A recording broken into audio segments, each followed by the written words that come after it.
Good morning, graduates, faculty, staff, families, friends, and all who are watching this 2020 virtual academic graduation and hooding ceremony for the School of Medicine, Doctor of Medicine at Oregon Health and Science University. My name is Dr. Tracy Bumstead. I am a pediatrician and the Associate Dean for Undergraduate Medical Education. It is a privilege for me to serve as a member of the faculty of the School of Medicine at OHSU. I am equally honored to serve as the Master of Ceremonies in this first ever virtual event in which we recognize and celebrate our graduates, their families, and friends. As with most everything in our lives these days, we are doing this ceremony a little differently. And that is because, as my colleague Dr. Alex Foster eloquently summarized, a pangolin and a bat got into a fight and the world changed, or something like that. In all seriousness, though, it is important for us to take a moment for an acknowledgement. This ceremony is not as it should be. I am standing here in my regalia looking into a camera when I should be out looking at all of you in person. We should all be gathered together at an Oregon Convention Center ballroom, hearing the bagpipes and seeing the processional with the graduates and the faculty in their regalia, the beautiful flowers, and sensing the excitement in the grand magnitude of this occasion. We should be with you, your loved ones, and the faculty and staff, all of whom care so much about you and want to recognize you the right way, the traditional way. You all have worked so incredibly hard and for so long to get to this day. And it's okay to feel sad about the loss of these things that we do not have today. I do. And it is okay for you to hold a place for that sadness, even as we join together virtually to honor and celebrate you and thank your families and supporters. We all need each other now more than ever, and it is through our connection to each other that we stay strong. And so we proceed. I am joined in this ceremony by Dr. Sharon Anderson from the Department of Medicine, who serves as Executive Vice President and Dean of the School of Medicine. Dr. Jeff Fullman, the OHSU School of Medicine Alumni Association Council President-elect. Dr. Esther Chu from the Department of Emergency Medicine, who was selected by the class of 2020 to give remarks in the Edward J. Keenan Faculty Address for MD students. Dr. Monique Hedman, president of the class of 2020, who was selected by her classmates to give the graduating student remarks. Dr. Amy Garcia from the Department of Pediatrics, who also serves as Assistant Dean for Student Affairs, and Dr. Benjamin Schneider from the Department of Family Medicine, who also serves as Assistant Dean for Student Affairs. Dr. Garcia and Dr. Schneider will be reading all of the graduates' names for our ceremony. Dr. Meg O'Reilly from the Department of Obstetrics and Gynecology, who will lead the graduates in all physicians in the Oath of Geneva.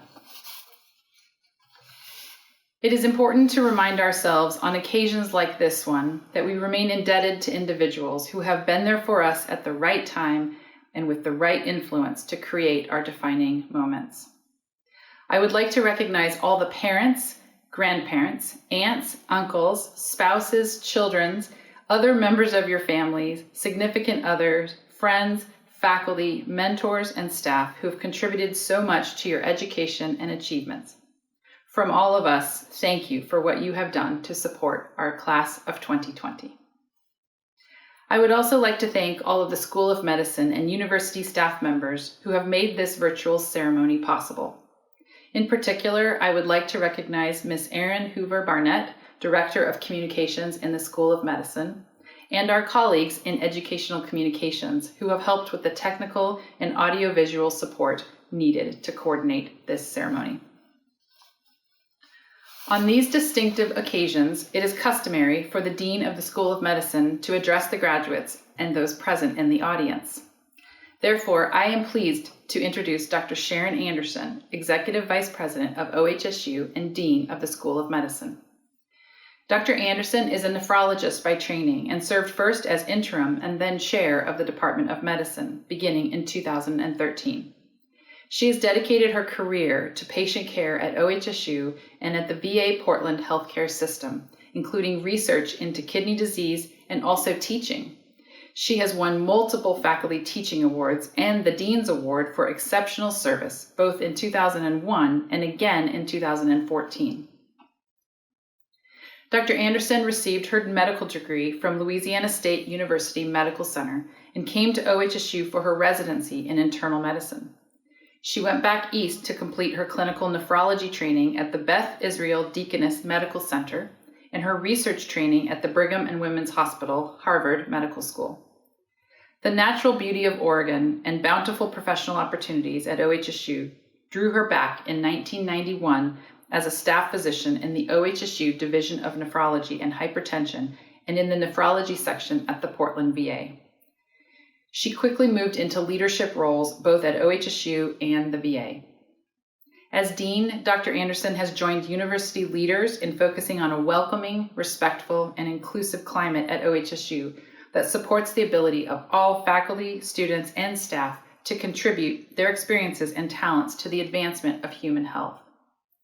She oversees nearly 2,500 faculty representing 20 clinical departments and 6 basic science departments and multiple research centers and institutes. The school is grateful to Dr. Anderson for her outstanding leadership. Please welcome Dean Sharon Anderson. Good morning, everyone. As you just heard, I'm Sharon Anderson, and I have the honor of serving as the Dean of the School of Medicine at OHSU. I am thrilled to join you in the virtual hooding ceremony for the OHSU School of Medicine MD class of 2020. And what an extraordinary time for you to graduate. It's customary to tell graduates to go forth and do good, and I'm going to do that. But first I want to reflect on this year, which has been like no other. The practice of medicine is steeped in principles and protocols, but there's a critical aspect that relates to flexibility and adaptability. We need to be able to think and act on our feet when the needs of our patients and our communities go off script. This year has been a real trial by fire for you, and it's been very, very hard. The pandemic cut short your clinical rotations. It disrupted both today's celebration, but also Match Day, which occurred right after we were all told to stay home and stay safe. Match Day and graduation are big celebrations, but they're also time-honored rituals and communal moments that help you celebrate the tremendous accomplishments of finishing medical school and matching into a residency. Not being able to do these events in person is hard. I know you're feeling a sense of loss, disillusionment, disappointment, even anger, and those feelings are very understandable. We just moved heaven and earth to flatten the curve of COVID-19 infections in Oregon, and we did it. But that's where the disillusionment comes in, because you know what? The virus hasn't gone away. It's still here. It's still disrupting our lives, and we still need to cope. So every year, Oxford Dictionaries declares the word or phrase of the year. Last year, it was climate emergency. Remember that? This year, I predict it's going to be social distancing. That's a term we use every day. It's something we're told to do. It's the basis of some pretty funny cartoons and videos. But it's really the wrong term to use. The better term is physical distancing, which we're doing right now and we'll need to keep doing. Physical distancing is okay and necessary, but social distancing is not. Social isolation plagues many people under the best of circumstances, and it's taking its toll on all of us right now. So here's some advice from our OHSU Wellness Task Force leaders. Allow yourself to feel those moments of connection and joy that do happen, like this one. Acknowledge the feelings of loss, frustration, and worry, and then reflect on strengths you are discovering in yourself. Consider how to build on those strengths and look for new ways of growing and finding meaning in this experience. But let me tell you what it looks like from my vantage point. Many of you finished your academic requirements early, and some have started your OHSU residencies early to help out at this critical time. This year, we needed all hands on deck, and these early residents have taken on roles appropriate to their level and with proper protections for their health and safety. Many members of your class joined students across OHSU to serve our community, volunteering to provide child care for frontline workers, delivering care kits to elderly Asian American residents in Portland, and even sewing masks to distribute through nonprofits serving vulnerable communities. You self-organized in a speedy and very effective way. So this compassion and commitment to service will serve you well and the communities where you practice medicine in the future. And what an opportunity you have now, joining the medical community at this critical time in the history of our country and indeed of the world. Graduation from medical school is a major life event. And for you, this major life event is coinciding with a pandemic, which is a hinge event, a term I learned from Peter Bergen and Daniel Rothenberg.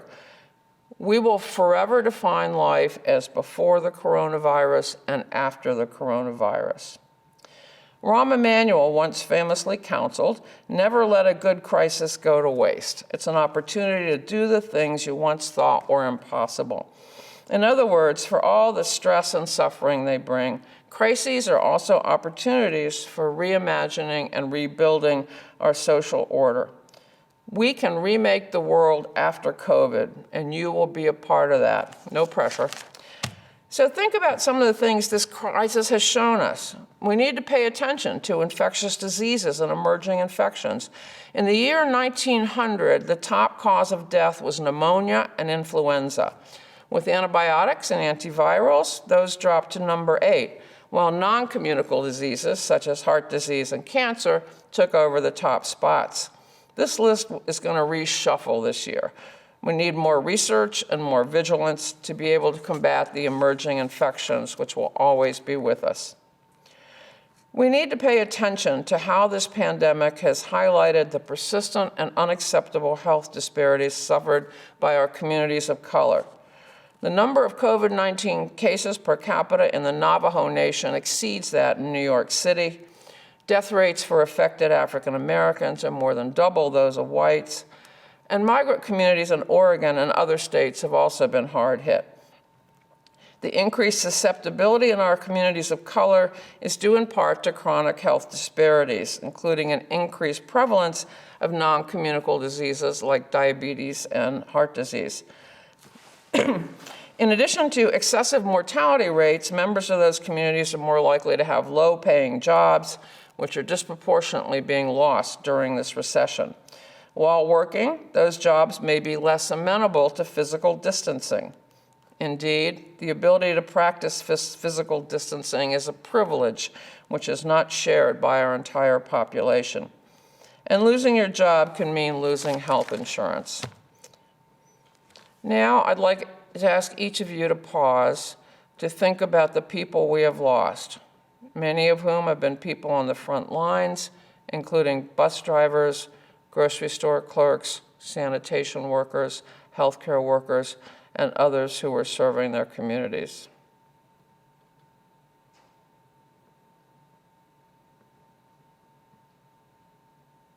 Thank you.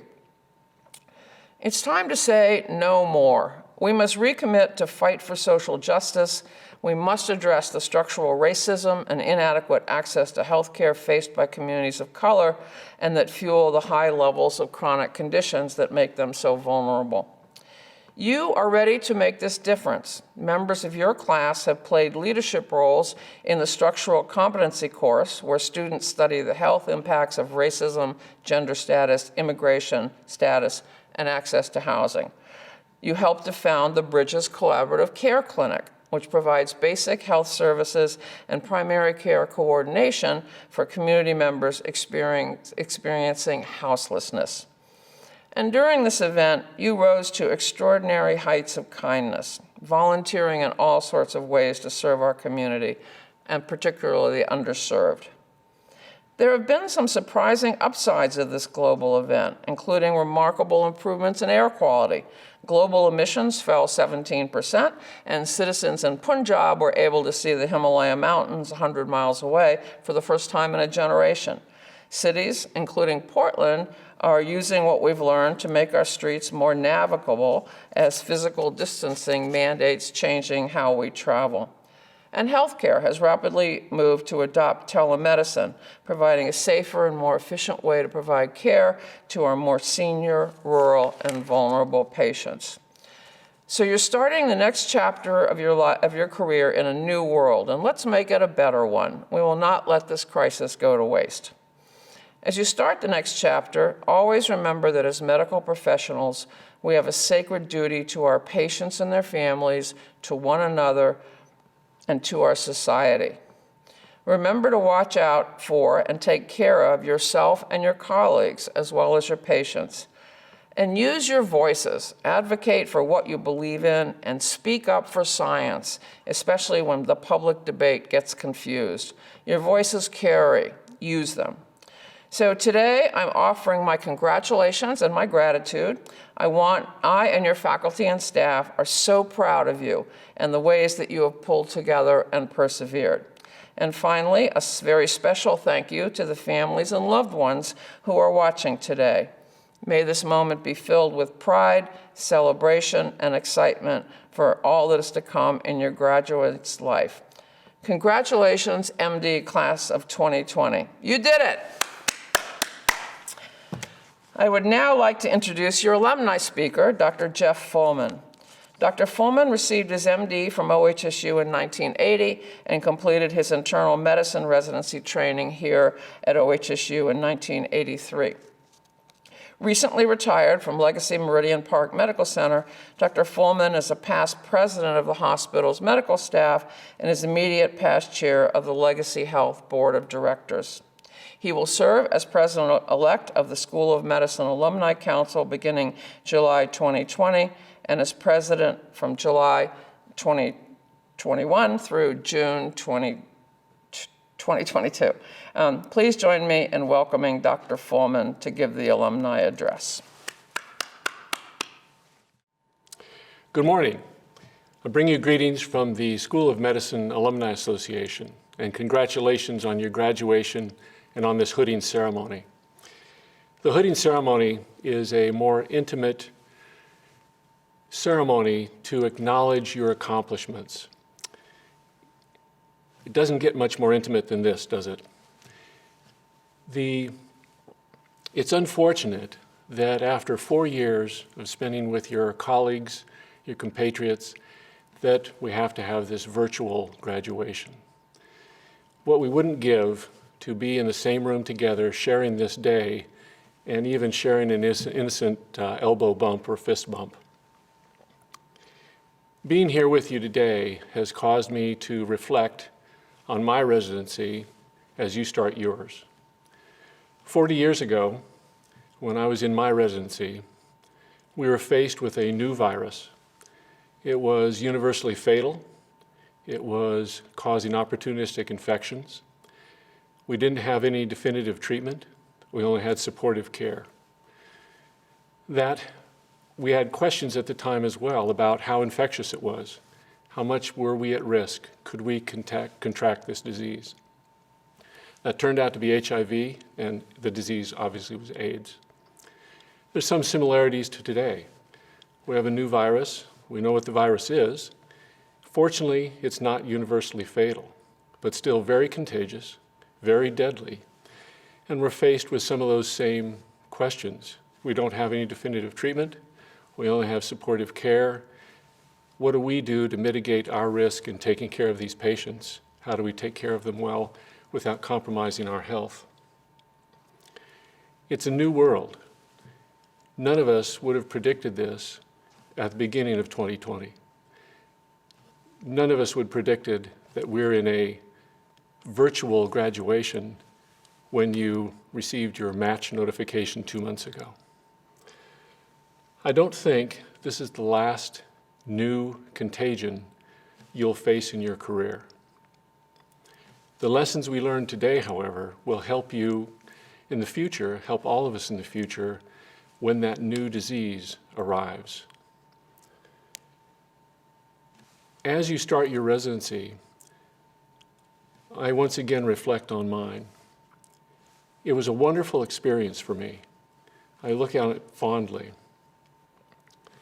It's obviously very challenging. It's very difficult. There are significant ups, significant downs, good days, days of elation, days of sadness.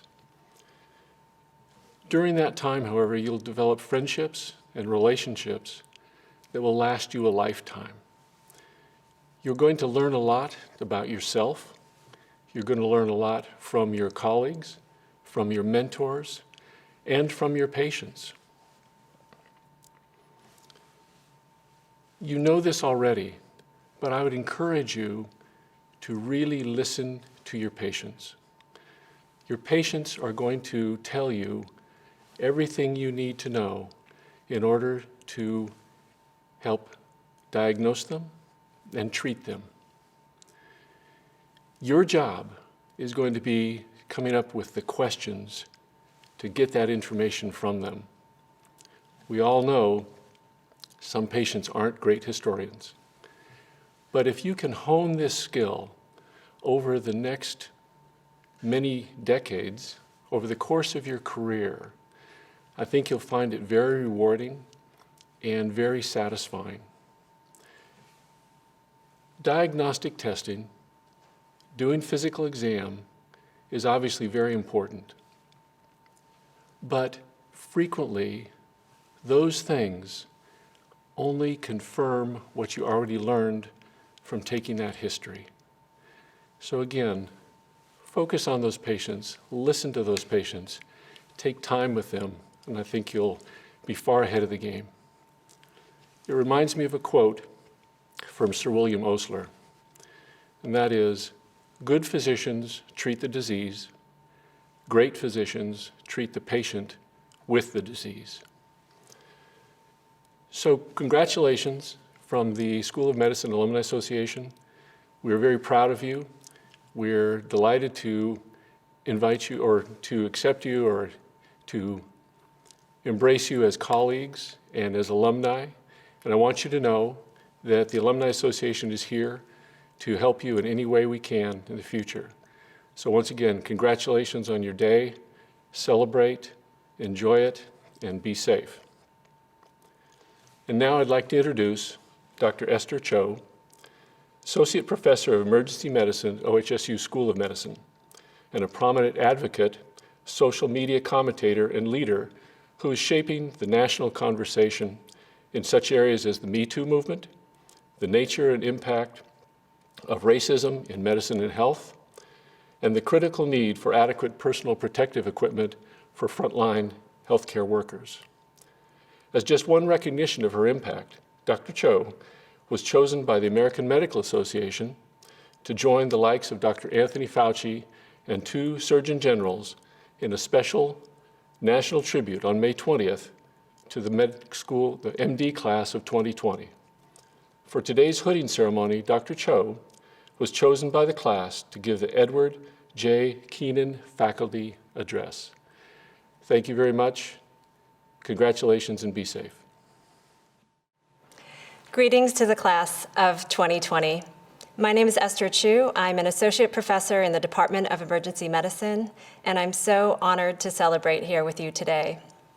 You may not realize when you extended this invitation to me that I came to OHSU as faculty in 2016, the same year that you did, and so I feel like I've traveled this 4-year journey with you, and it has been particularly special for me to be able to come here today and speak to you.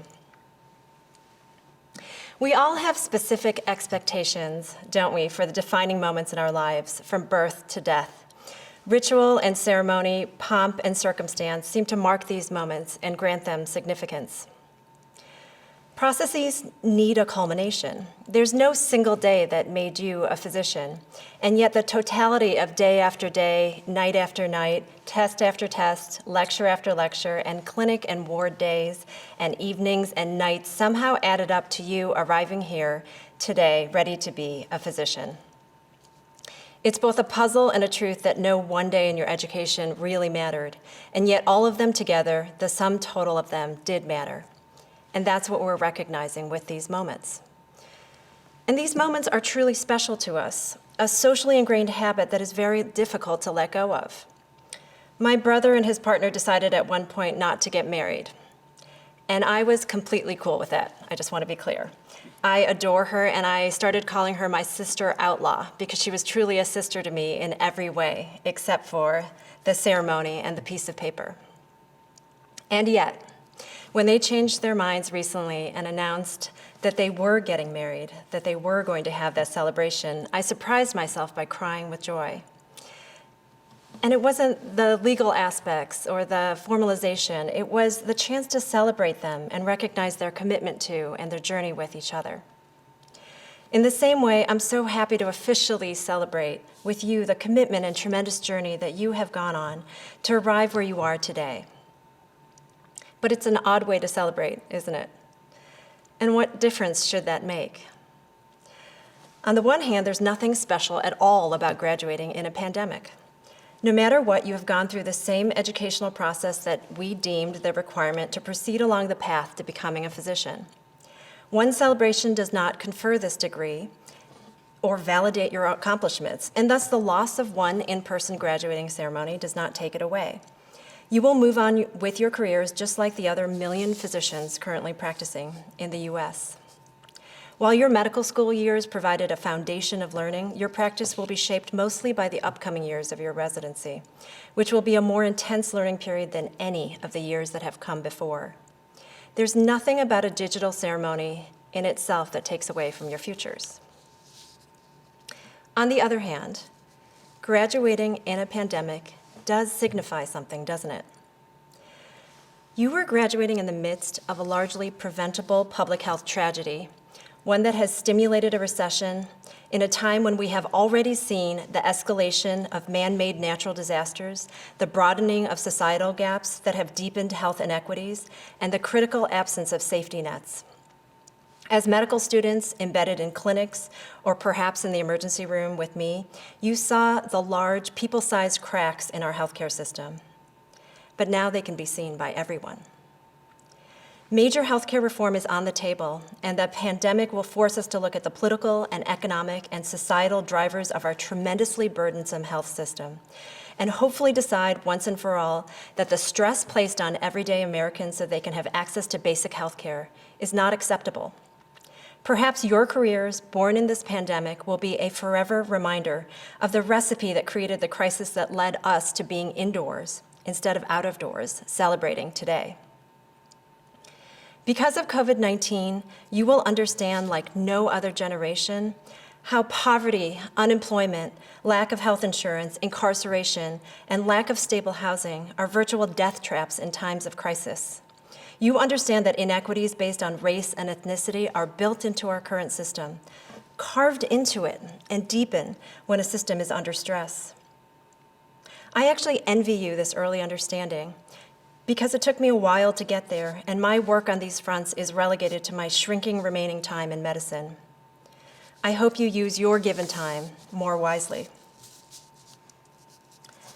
You will all understand forced isolation from this pandemic, having experienced it to some degree yourselves. And now perhaps you will be more aware of those who are always isolated due to age, disability, or other factors. You will have more compassion for them. You will always understand how deeply they, too, need connection and care. This pandemic has been a showcase for public health and science. If you ever needed application of the concepts learned in the classroom, COVID-19 has presented it. The healthcare community sounded the alarm about staying at home, flattening the curve, containing the disease, and expanding our healthcare capacity as rapidly as possible. We have leapt into action, putting epidemiology, public health, evidence-based science, and emergency and disaster response into practice at a pace that at times has made real life feel like a summer blockbuster. I hope that no matter what your exact chosen career course, each of you continues to advance your knowledge and expertise in these areas. No matter how strong of a believer you were to begin with, I trust that none of you will ever question again the importance of the voice of healthcare and public health professionals in advocacy and in leadership.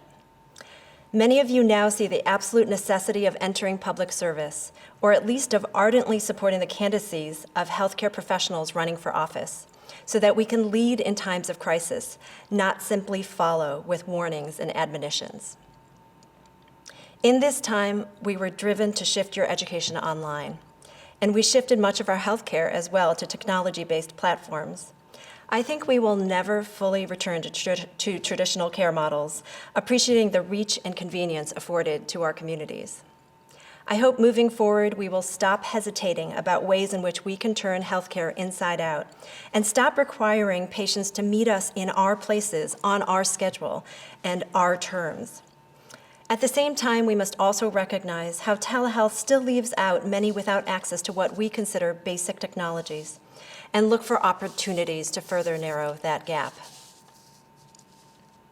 Many of you who were taken out of the classrooms and off the wards pivoted immediately and participated in work such as finding childcare for frontline healthcare workers, diving into your clinical work early in some cases, and contributing to our mission through research and advocacy. These actions were so remarkable, and they were characteristic of what I know of you personally. And I hope you felt the power of your humble, generous, creative, and community-minded actions. I know I did. I would have loved to be with you today, physically with you. I would love to have met your families and celebrated with you in person. But I hope the relative isolation of the pandemic puts an indelible mark on each of you, something that binds every member of your graduating class here at OHSU with every graduating class in every health professional school across the country and around the world. I hope the memory of this day, what it was not, and why, imbues your entire generation with purpose and determination. We will get through this crisis. And when the next global health crisis comes, as it surely will within your career, we will say about you, they were the class that trained during the pandemic of 2020. They were forged in the fire of a public health catastrophe. They were made to lead in this moment. Congratulations to the Oregon Health and Science School of Medicine class of 2020. I truly look forward to witnessing your work across the great state of Oregon and in the world. Hello, Med 20. We have finally arrived. I'm thrilled to share this moment with you. Congratulations to the OHSU School of Medicine class of 2020 on this incredible achievement. Thank you to the deans, faculty, residents, staff, and affiliates who taught and assisted us from beginning to end. And thank you to the family members, partners, and friends that supported us along our medical school journey. Serving as the president of Med 20 has been the greatest honor of my life. I am grateful to have represented such an amazing group of people. It was clear from the beginning that there was something very different and special about our class. We came in with unique life experiences, quirky hobbies, pointed questions, and focused goals. We crafted study guides, swapped Anki decks, absorbed lectures at double speed, and rocked our Med 20 swag as we gained all we could from our dedicated instructors and exchanged knowledge with each other. We exhibited unwavering dedication, impressive intellect, astounding creativity, and heartfelt leadership. And in spite of our awe-inspiring individuality, we remained steadfast in solidarity, united in shared optimism for the future. Fourth year was supposed to be the best time of our lives as we counted down to the days when we would open our envelopes in unison, raise our glasses in honor, and walk across the stage in triumph. Instead, we were robbed of well-deserved and highly anticipated celebratory joy, and left with myriad traumatic losses and imposed martyrdom. It wasn't supposed to be like this. It didn't have to be like this. It's been a cold encounter with Providence, complete with clear, unobstructed views of emperors with no clothes. Long-standing threats to the integrity of our society have gathered in a perfect storm, and everything we once knew is no more. We've spent the past weeks navigating stages of grief to cope in our own distinct ways. As we pack our belongings and tuck our memories away, we strive to arrive at acceptance. In preparing for the uncertain unknown that awaits us, we can take comfort in the fact that we are well equipped. On top of all that we shouldered in pursuit of this degree, we have already braved the issues of our day. We engaged OHSU leaders to bring about changes that would make the institution better going forward. We insisted that healthcare is a right and took a stand against gun violence. We defended science and supported sustainability. We asserted that Black Lives Matter and demanded to open the cages. We proclaimed Me Too and declared that time's up. We displayed our pronouns and championed the right to identity. We denounced the moral injury that torments our field and urged to end the stigma in honor of our fallen colleagues. And now we shout, "Get me PPE." Our society will be forever marked with a scarlet C, but that does not define nor limit who we are and what we can be. I believe that our futures are very bright and filled with endless possibility. We will lead this country into a new era in which we are poised to not only counter the unseen forces that threaten our survival, but to confront the plagues of greed, deceit, and intoxicating power that devalue life and evade the scales of justice. We have tremendous responsibility to assume. Because of this, I hope that you will join me in efforts to keep our class connected. In the days, months, and years to come, we should count on each other to get through the difficult times and celebrate the good times that lie ahead. When we are deep in the trenches, let us find solace in the beauty of our formation. We did what we came here to do, and we are going exactly where we are needed. What is for us is ours. We have spun our silk and woven our webs. Now we will climb and claim our victory. Our narratives of trial and triumph will help to move this country forward. The world is watching, and we need to be seen. I implore you all to receive the lessons you must learn with grace and to share your wealth of knowledge in earnest to empower others. Amplify the voices that need to be heard, including your own. There is a way to say everything that needs to be said. Make sure that the next generation knows the history so they will not repeat our mistakes. Run with your ideas. Lead with gratitude. Seek your peace and celebrate all that is good and hopeful. Stay humble. Invest in your resilience. Keep your lens trauma-informed. Never take the trust of your patients, colleagues, or the public for granted. And last, family first. Med 20, I love you, I miss you, and I am so proud of you. Thank you for everything. I will leave you with this ode to our upcoming journey. We wear the mask, up to the task. The oath comes first, ego comes last. We smile with our eyes, set on the prize. We will laugh and we will cry as we try to find the why. And now, Dr. Benjamin Schneider and Dr. Amy Garcia, the Assistant Deans for Student Affairs, will perform our virtual hooding ceremony by announcing the names of each graduating student. I'm so honored to be able to celebrate this milestone with you today. That we are not able to be physically together takes nothing away from the great pride I have in the accomplishments of the OHSU MD class of 2020. You have done amazing things throughout your tenure at OHSU, and I'm excited to see the impact your class will have on the countless patients in need of your care. We are living through challenging and uncertain times. Medicine and the delivery of healthcare in the United States have been disrupted as much in the last 3 months as the decade that preceded them. With this turbulence, however, comes a great opportunity to implement much needed changes in the way we provide care to our patients and our communities. I know that your class is going to be part of powerful change for good. Over the past 4 or more years, you've demonstrated that you have the fundamental knowledge, skills, and attitudes to earn the degree of medical doctorate and to rise to the challenge of improving the health of our communities.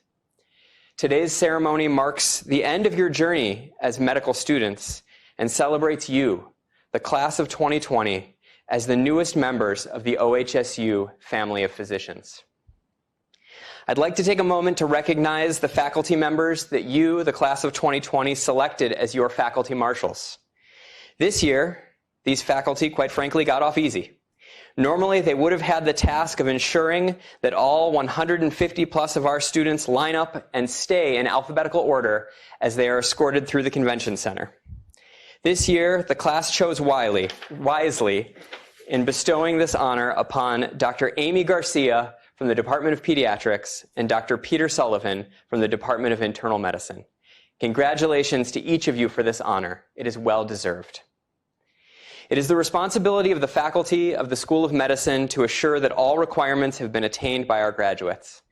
And since we have verified that these candidates have fulfilled these requirements, it is fitting and proper that we continue the academic traditions associated with providing degrees and bestowing academic hoods as insignia of your academic achievements.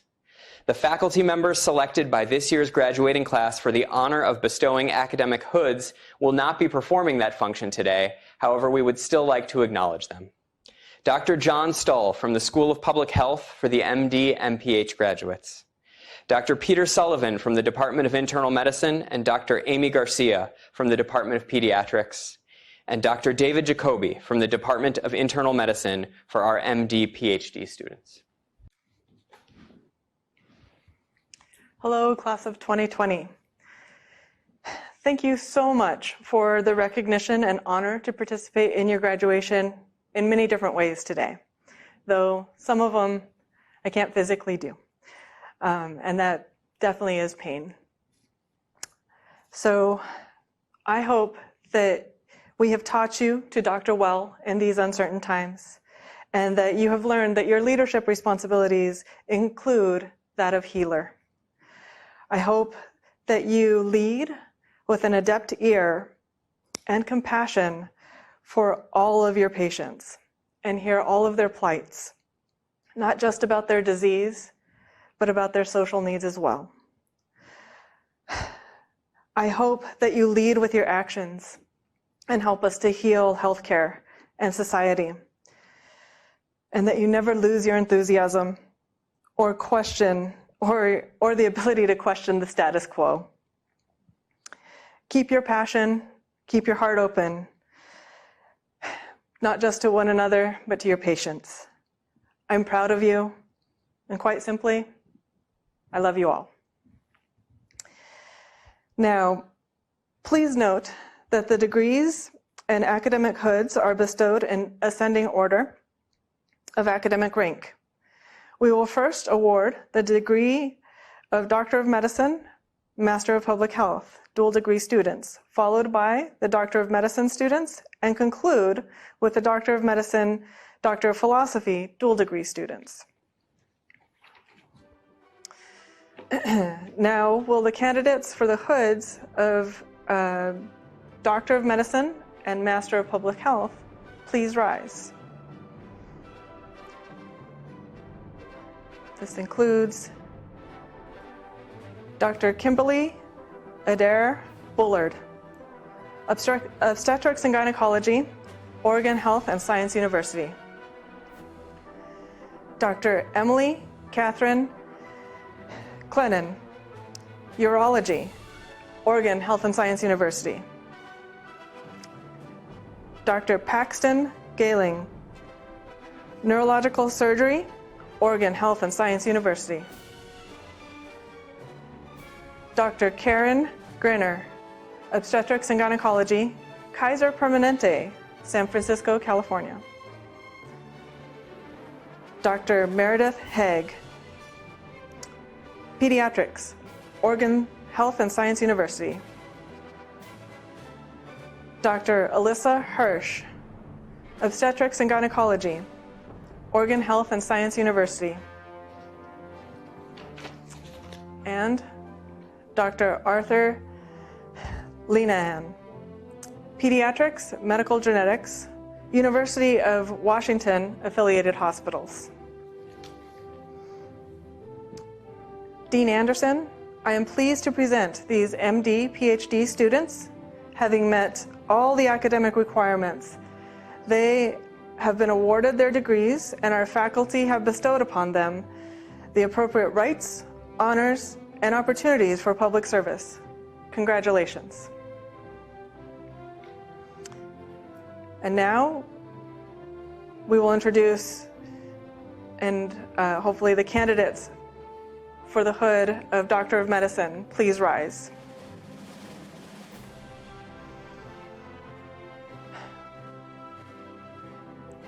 We have Dr.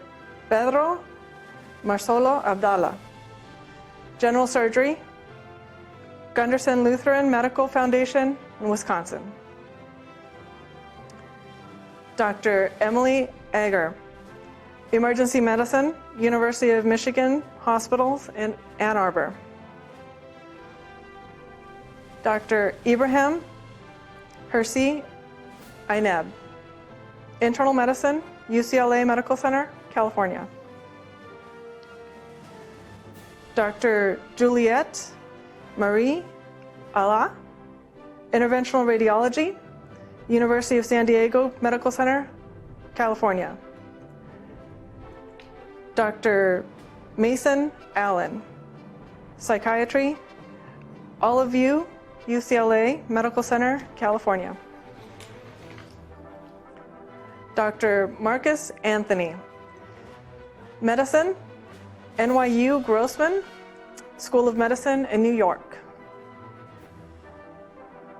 Dr. Carmen Avram, Obstetrics and Gynecology, Duke University Medical Center in North Carolina. Dr. Vahid Al-Zami, Clinical Pathology, Barnes Jewish Hospital in Missouri. Dr. Nicole Alyssa Barney, Pediatrics, NYU Grossman School of Medicine in New York. Dr. Marie Barton Holsley, Family Medicine, Tidelands Health in South Carolina. Dr. Laura Bennett, Internal Medicine, Portland, Providence Health in Oregon. Dr. Jennifer Williams Bergstrom, Oral and Maxillofacial Surgery, Oregon Health and Science University. Dr. Margot Lauren Baroth, Radiology, Diagnostics, Duke University Medical Center in North Carolina. Dr. Alicia Dawn Berry, Surgery, Oregon Health and Science University. Dr. Lauren Bickle, Pediatrics, University of Arizona, Tucson. Dr. Daniel Blight, General Surgery, University of Iowa Hospitals and Clinics. Dr. Molly Brazel, Anesthesia, Vanderbilt University Medical Center in Tennessee. Dr. Amanda Jane Breitbarth, Pathology, University of California, San Francisco, in California. Dr. Ashley Marie Brignac, Family Medicine, University of Texas at Austin, Dell Medical School. Dr. Melissa Brubaker, Family Medicine, Camp Pendleton, Military.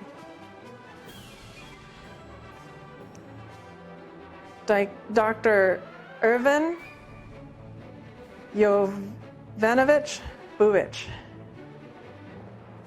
Emergency Medicine, University of California, San Diego Medical Center. Dr. Taylor Austin Book, Orthopedic Surgery, Spectrum Health, Michigan State University. Dr. James David Carey, Anesthesiology, Medical School of Wisconsin, affiliated hospitals. Dr. Sophie Carlson, internal medicine, UCLA Medical Center, California. Dr. Maria Affleck Gacera, internal medicine, University of Washington affiliated hospitals. Dr. Taylor Cave, otolaryngology, Mayo Clinic School of Graduate Medical Education in Arizona. Dr. Megan Chalupsky, internal medicine, UC Davis Medical Center. Dr. Rose Chung, pediatrics, UCLA Medical Center. Dr. Emily Leah Xu, internal medicine, University of Wisconsin Hospital and Clinics. Dr. Alec Gabriel Contag Cornal, family medicine, Scripps Mercy Hospital, Chula Vista, California. Dr. Michael Cook, family medicine, Peace Health Southwest Medical Center in California. Dr. Alex Cooper, family medicine, Cascades East, Oregon Health and Science University. Dr. Hannah Rose Dissinger, internal medicine, Oregon Health and Science University. Dr. Connor Eagleton, anesthesiology, Oregon Health and Science University. Dr. Jared Edwards, general surgery, Naval Medical Center in San Diego.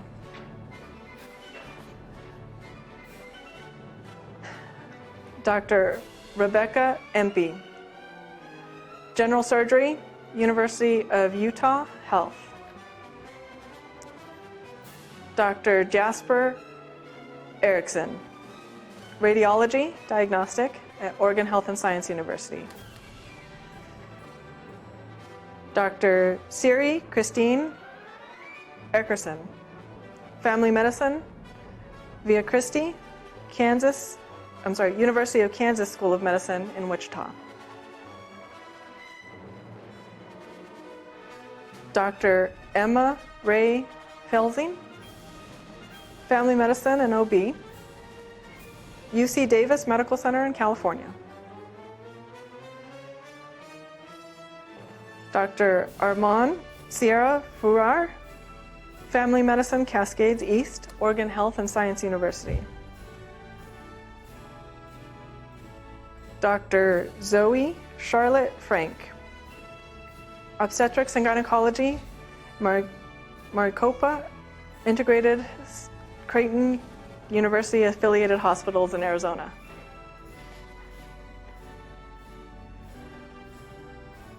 Dr. Alexandra Camille Gallagher, obstetrics and gynecology, Oregon Health and Science University. Dr. Gemachu Abraham Gelato. Dr. Rebecca Ann Gibbon, general surgery, Iowa Methodist, Central Iowa Health System. Dr. Mickey Michaela Gonzalez Trinidad, emergency medicine, UC San Francisco, California. Dr. Phoebe Meredith Hammer, pathology, Stanford University programs in California. Dr. Alexandra Nicole Hartman, emergency medicine, New York Presbyterian, Brooklyn Methodist Hospital in New York.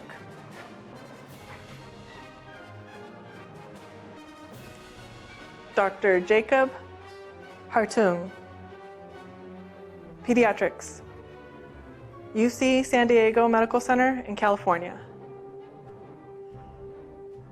Dr. Dylan Robert Haynes, Dermatology, Hospital of the University of Pennsylvania.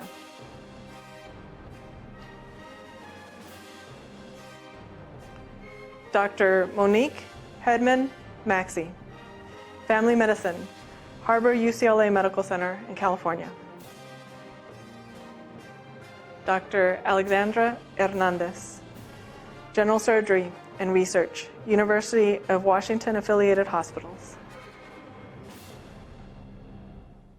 Dr. Tate Higgins, Emergency Medicine, Stanford University Programs in California. Dr. Maxwell Hirsch, Medicine, Icahn School of Medicine, Elmhurst Hospital Center in New York.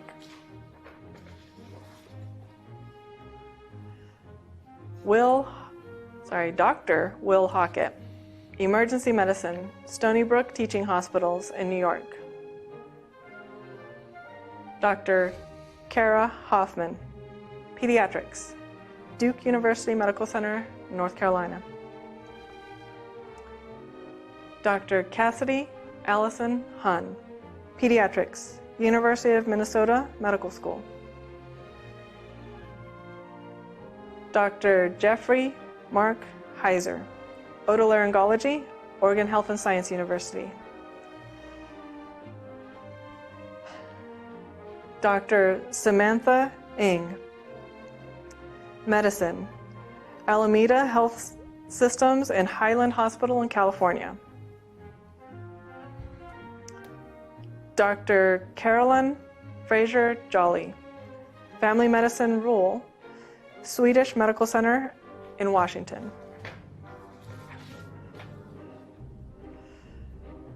Dr. Rebecca Josephson, Obstetrics and Gynecology, University of Minnesota Medical School. Dr. Maverick Jubain, Radiology, Diagnostic at the University of Miami Jackson Health System in Florida. Dr. Joanna Stovanoa Kavnev.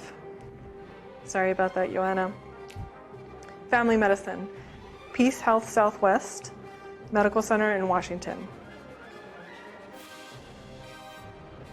Dr. Omar Asid Khan, Internal Medicine, Massachusetts General Hospital.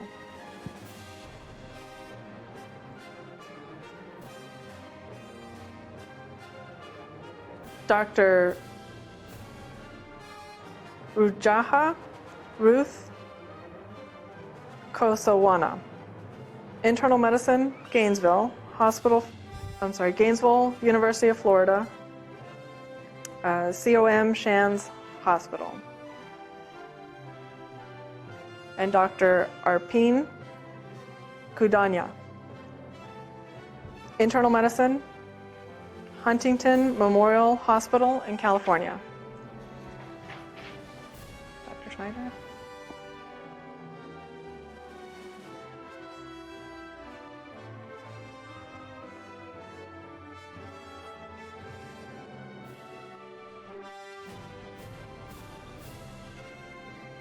Amanda Ellen Kuntz, Surgery, Oregon Health and Science University.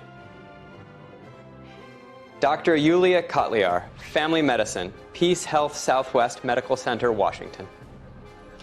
Dr. Philip Wesley Lamb, Orthopedic Surgery, Oregon Health and Science University. Dr. V. Fong Lei, Anesthesiology, Clinical Scientist Track, Oregon Health and Science University. Dr. Ryan Arya Laboon, Emergency Medicine, Icahn School of Medicine at Mount Sinai, New York. Dr. Gabrielle Hayden Joya Leonard, Emergency Medicine, Vanderbilt University Medical Center, Tennessee. Dr. Alexander Nelson Willens Levin, Internal Medicine, UCLA Medical Center, California. Dr. Sherry Liang, Medicine, Psychiatry Combined, Tulane University, School of Medicine, Louisiana. Dr. Sarah Ann Lowenstein, Pediatrics, University of Washington Affiliated Hospitals. Dr. Samuel Ludi, Internal Medicine, Portland, Providence Health, Oregon. Dr. Emily Elizabeth Macias, Family Medicine at Adventist Health, White Memorial, California. Dr. Blake McConnell, Family Medicine, University of Utah Health. Dr. Tegan McConnell, Neurology, University of Utah Health. Dr. Kara McDavitt, Pediatrics, Rhode Island Hospital, Brown University. Dr. Fatima McKenzie, Obstetrics and Gynecology, University of South Florida, Morsani College of Medicine, Tampa.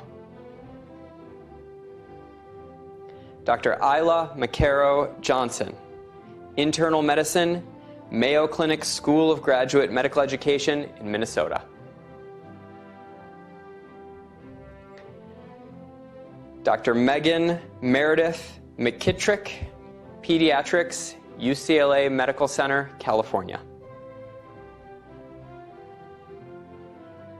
Dr. Kaisa Zane McSky, Emergency Medicine, Hennepin County Medical Center, Minnesota.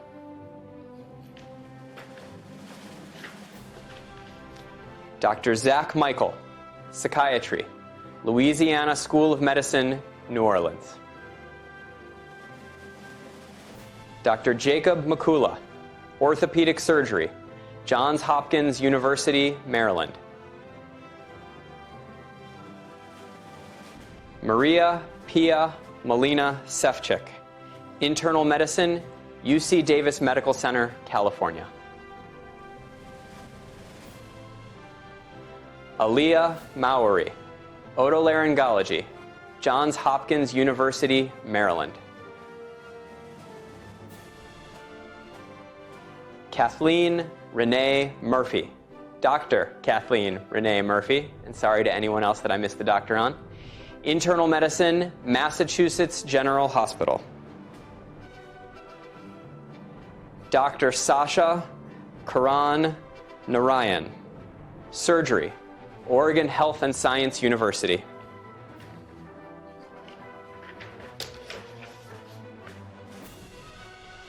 Dr. Anthony Pham Nguyen, Internal Medicine, University of New Mexico School of Medicine. Dr. Christine Hun Nguyen, Anesthesiology, Oregon Health and Science University. Dr. Caitlin Quinn Nichols, Pediatrics, University of Virginia.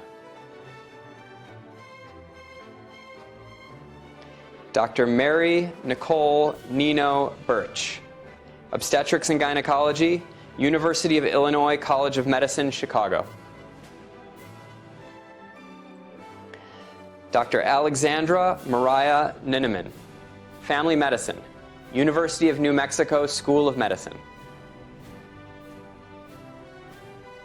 Dr. Eric Nomura, Pathology, Oregon Health and Science University.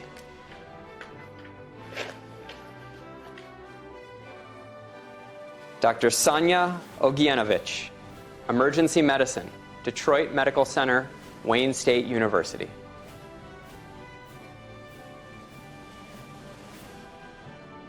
Dr. Gyungjin Paik, Internal Medicine, Portland, Providence Health Medical Center in Oregon. Yasmina Dizdarovich Palet, General Surgery, Oregon Health and Science University. Lindsay Ann Parley, Family Medicine, Peace Health Southwest Medical Center, Washington. Dr. Nihal Patel, Internal Medicine, Scripps Clinic, Green Hospital, California. Dr. Danielle Ploussard, Oral and Maxillofacial Surgery, Oregon Health and Science University. Dr. Douglas Preston.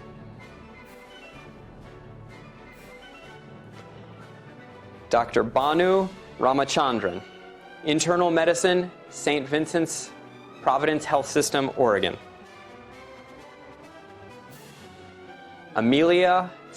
Dr. Alice Amelia Rear, Emergency Medicine, Louisiana State University, Baton Rouge, Louisiana. Dr. Mara Rosenberg, Internal Medicine, Legacy Emmanuel and Good Samaritan Medical Centers, Oregon. Dr. Johnny Kwong Seichow, Family Medicine, Valley Health System, Nevada. Dr. Tanya Tamiko Seichow, Obstetrics and Gynecology, Montefiore Medical Center, Einstein, New York.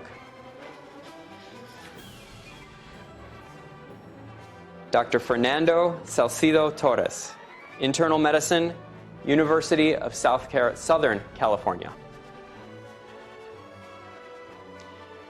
Dr. Nishad Saute.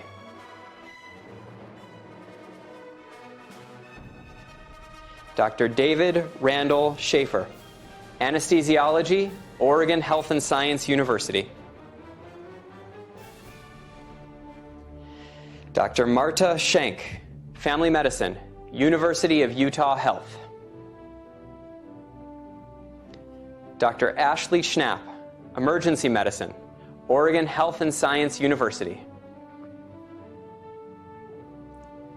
Dr. Kyle Scroggins, Family Medicine, John Muir Health, California. Dr. Laura Selby, Ophthalmology, University of Washington Affiliated Hospitals.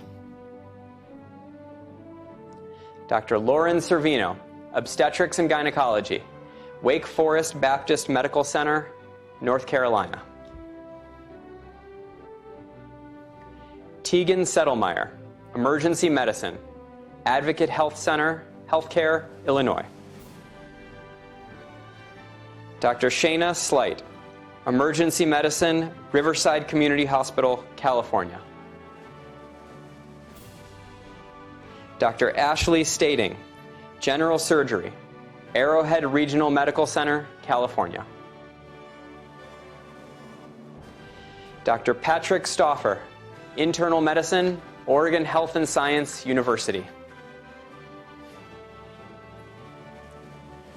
Dr. Daniel Zachary Hewitt Stone, Emergency Medicine, Health Partners Institute.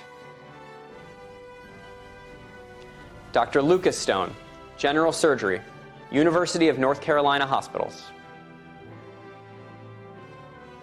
Dr. Stephanie Stovall, General Surgery, Virginia Mason Medical Center, Washington. Dr. Ian Straley, Pediatrics, UC Irvine Medical Center, California.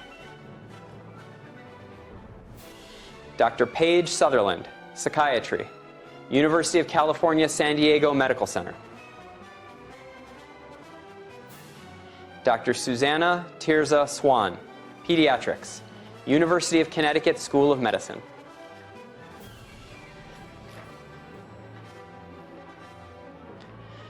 Dr. Todd Techariakul, Diagnostic Radiology, Dartmouth Hickok Medical Center, New Hampshire.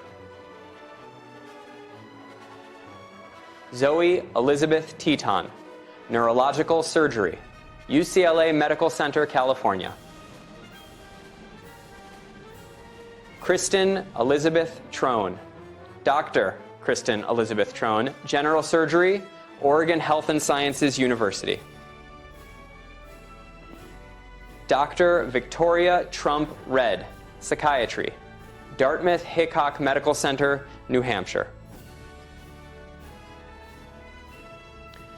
Dr. Quang Trong.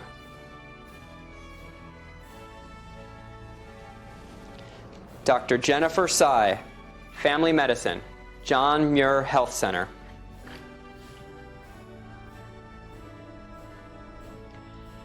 Dr. Doris Valenzuela Araujo, Pediatrics, Oregon Health and Science University. Dr. Natalie Varel, Neurology, Prisma Health Midlands, University of South Carolina School of Medicine, Columbia.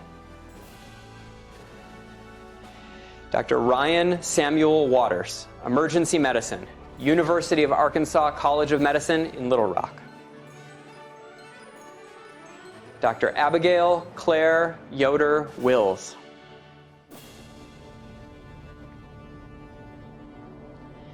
Divya Tekatala Winovich.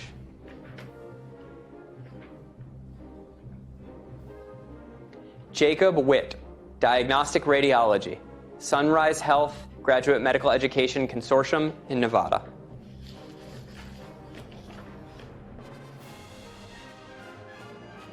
Dara Zarapur, Anesthesiology, Virginia Mason Medical Center, Washington.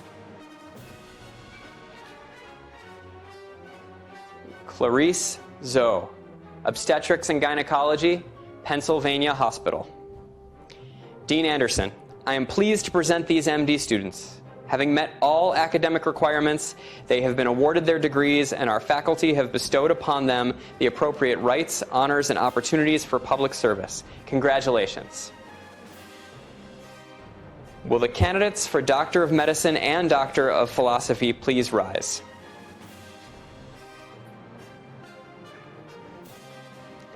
Cheryl Clunch, Radiation Oncology, Baylor College of Medicine, Houston, Texas. Catherine David Leibold Pexton, Emergency Medicine, Stanford University Programs, California. Zachary David Erdang, Surgery, Oregon Health and Sciences University. Jenya Zilberman Rudenko, General Surgery, Oregon Health and Sciences University. Dean Anderson, I am pleased to present these MD PhD students. Having met all academic requirements, they have been awarded their degrees, and our faculty have bestowed upon them the appropriate rights, honors, and opportunities for public service. Congratulations. Please join us both in congratulating these recipients of the OHSU Doctor of Medicine degree, as well as the MD PhD and MD MPH degrees. Congratulations to the class of 2020. Congratulations, class of 2020.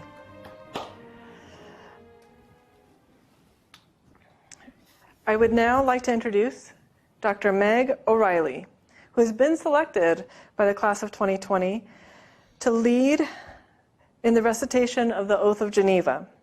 Dr. O'Reilly is an associate professor of obstetrics and gynecology. Class of 2020, 4 years ago, I had the honor to speak with you at your white coat ceremony and welcomed you both to OHSU and the beginning of your medical training. I guessed then that all of you were both excited and terrified. And my guess is that now, as you get ready to launch into your residency training, you are also both excited and terrified. I want to assure you that this is normal, and I also want to assure you that you are ready. You may remember that at the end of the white coat ceremony, we recited the Oath of Geneva. Then you were medical students. Now you are doctors. As I get to close this loop with you, I cannot tell you how honored I am to be able to lead you through the oath today. Before we recite the oath, however, I want to remind you a little bit about its history. The Declaration of Geneva was adopted by the General Assembly of the World Medical Association in 1948. It was amended multiple times with the goal to make it inclusive and relevant for our complex world. It was written in reaction to the atrocities practiced by some medical doctors during World War II and has largely replaced the Hippocratic Oath as the most common way to acknowledge the obligations and responsibilities of the medical profession. I said at your white coat ceremony that the oath, like any ceremonial recitation, might be easy to say without taking in the import of the words. I don't think anyone today will recite this oath without finding the words to be relevant and a reminder of our duties as doctors and healers. In a world where how you look, the color of your skin, where you were born, how poor or educated you are, your sexual orientation, your zip code. In a world like this where these things determine not only access to medical care, but also to safety and social justice, in this world, the oath we are about to read together is tragically relevant, and it is a call to action. As medical doctors, you will take care of patients one-on-one and attempt to heal them. This has been your main focus in medical school, as it will be in your residency training.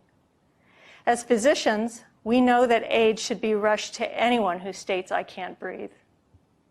But as physician leaders, we must go further to work for change in our clinics, our hospitals, our communities, and our laws. We will do this by being our best selves and using our role as Dr. Healer leader to foster collaboration, tolerance, inclusivity, and understanding. The oath does not call for you to be perfect, as we are all imperfect, and will certainly at times falter and be overwhelmed. It calls for you to be honest and forthright even when it is hard, to be conscientious, to acknowledge your limitations and seek help. You have joined a profession of healers and leaders and are not alone in these responsibilities. Cherish your role, your fellow healers, and your patients.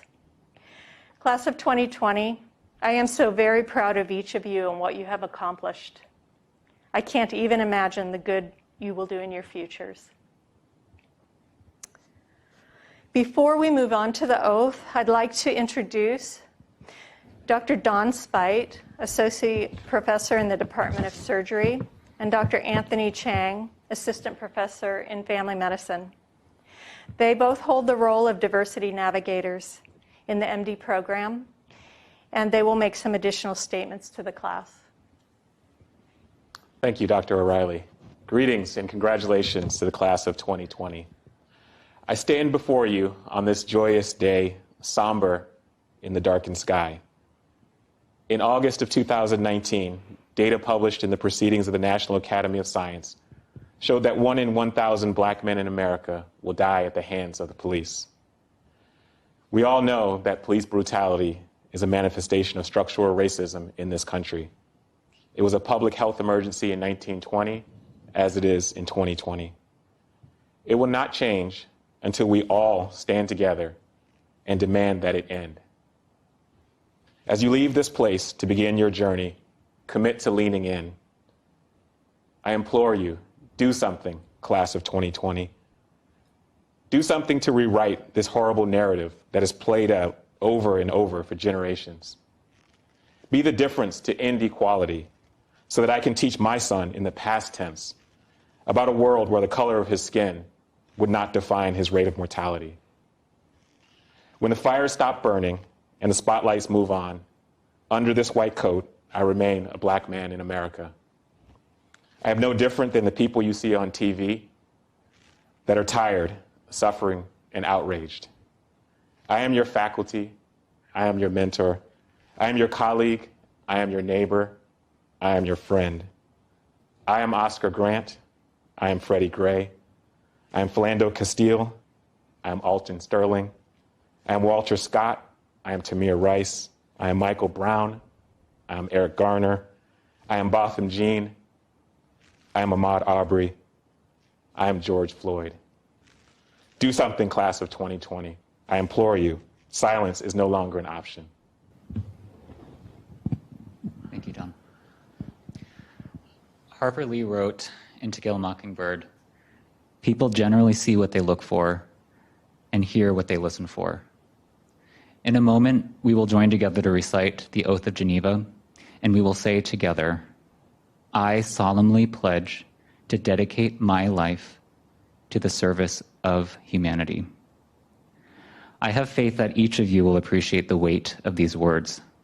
You have demonstrated professionalism and courage in your journey thus far.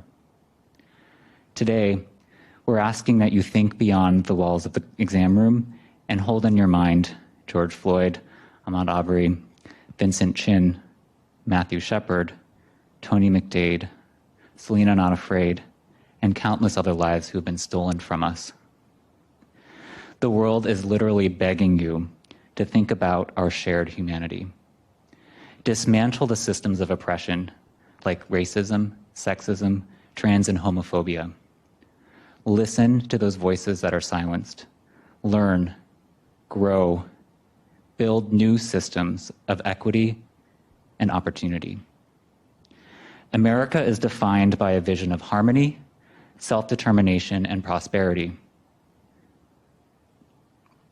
What do these words say about our purpose in America's future? With that, I'd like to invite Dr. Bumstead, Dr. Garcia, Dr. Schneider to join us.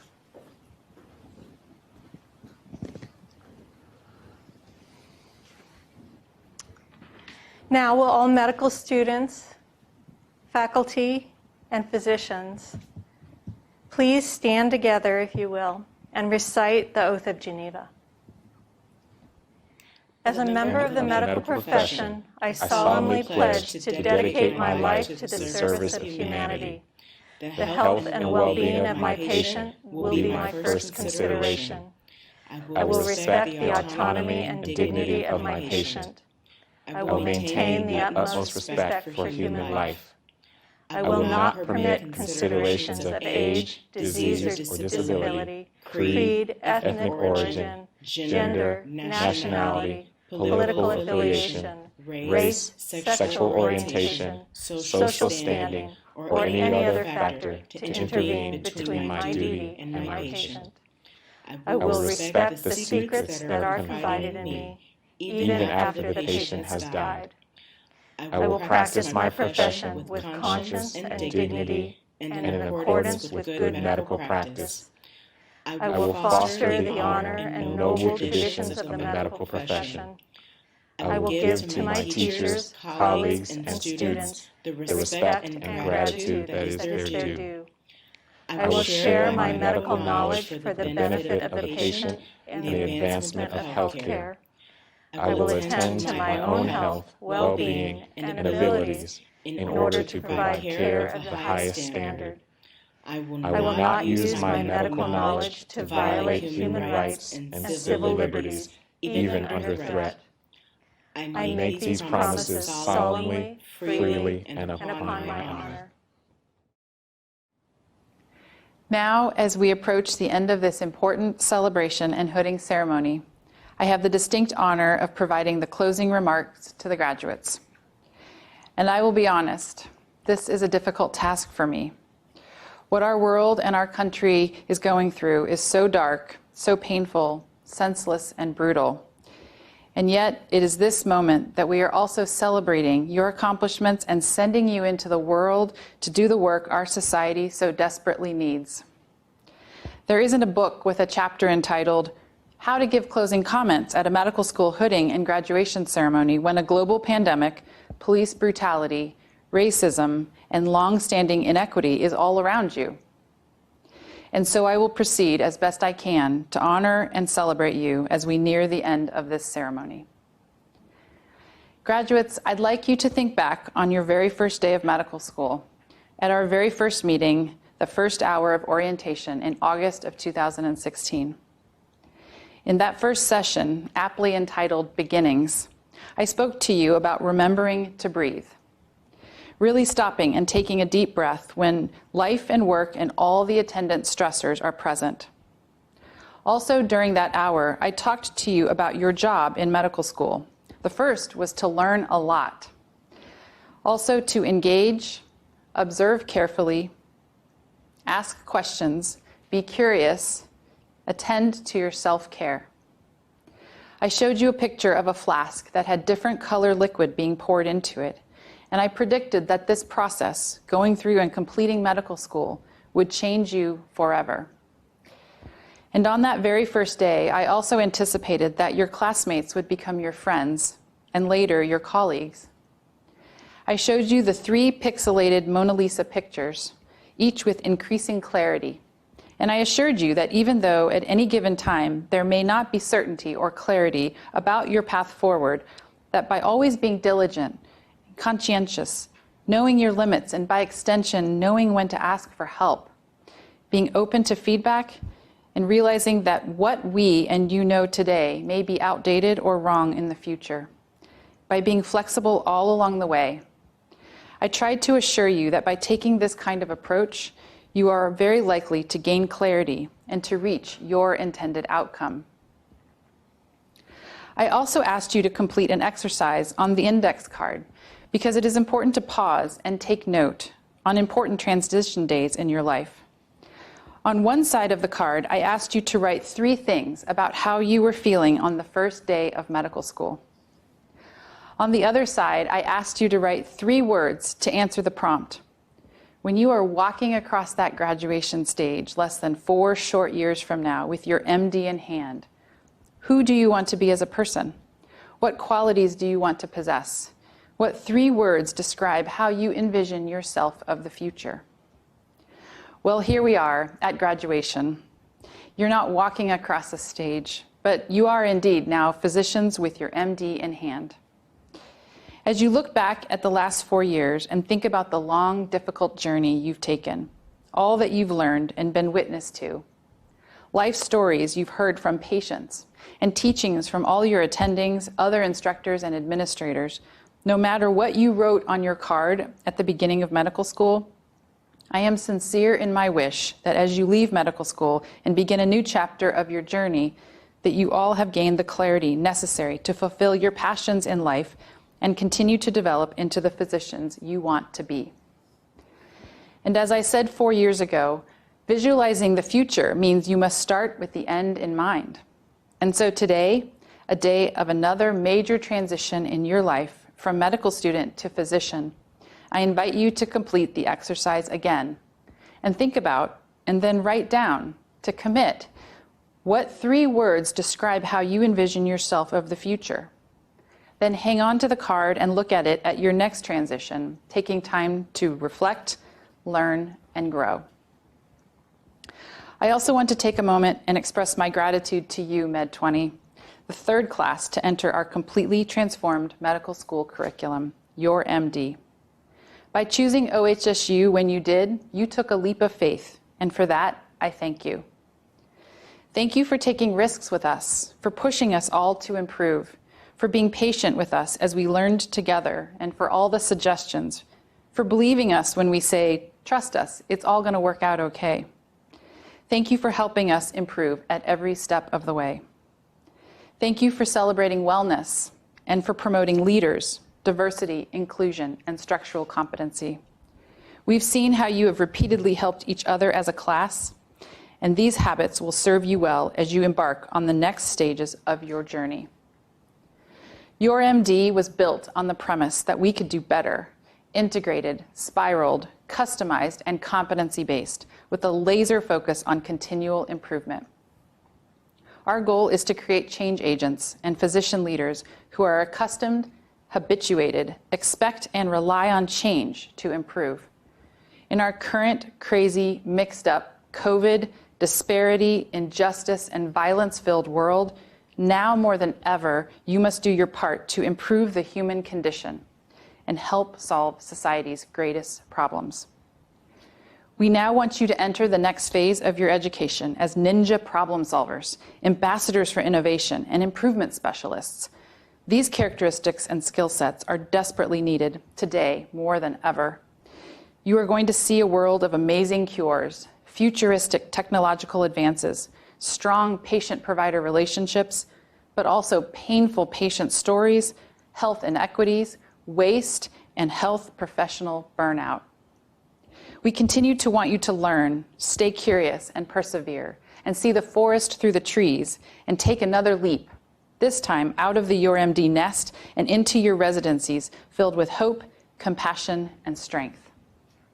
You have shown us all that you are up to the challenge. Thank you for trusting us with your education. We hope you will always think fondly of OHSU as your alma mater, and we wish you well in all your future personal and professional endeavors. You all are extraordinarily gifted, and you have the tools to overcome whatever obstacles come your way. Follow your dreams and fully embrace your future. I am confident that you have the fortitude, energy, passion, skill, know-how, and dedication to see things through and succeed in whatever you want to do in life. I look forward to hearing about your future achievements, and I can't wait to see how you change the world. In closing this 133rd Annual School of Medicine hooding ceremony, we want to again congratulate each of you, our graduates, and your families. You are all very much a part of OHSU. As an OHSU graduate, you join a dedicated and elite community. The OHSU community is unified in its commitment to service and to bettering human health worldwide. This community welcomes you as a valued member. Your accomplishments are a sense of pride and your future a source of hope. Thank you and congratulations.